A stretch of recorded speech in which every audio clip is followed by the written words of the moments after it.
तुम्ही जर वाहन चालवत असताना तुमच्या लक्षात आलं की तुमच्या वाहनाचे ब्रेक्स फेल झाले आहेत, तर अशा परिस्थितीमध्ये तुमच्या वाहनाचा अपघात होऊ नये म्हणून तुम्ही काय केलं पाहिजे? नमस्कार, मी Shivaji Vibhute, assistant RTO inspector, RTO office, Chandrapur.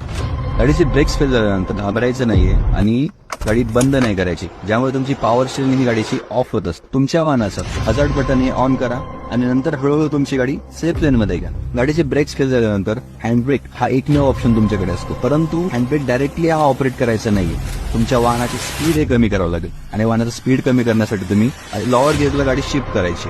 म्हणजेच तुम्ही चौथ्या गिअरवरती असाल तर तिसऱ्या गिअरवरती या, नंतर दुसऱ्या गिअरवरती या आणि मग शेवटी पहिल्या गिअरवरती या. वाहनाचा स्पीड कमी झाल्यानंतर तुम्हाला हँडब्रेक ऑपरेट करायचा आहे, परंतु तो सुद्धा तुम्हाला डायरेक्टली ऑपरेट करायचा नाही, ज्यामुळे तुमचा वाहन ही टॉपन होण्याची शक्यता असते. ऑपरेट करताना हा अप डाऊन असं करायचं आहे, म्हणजे गाडी तुमची हळूहळू एका जागेवरती थांबून जाईल.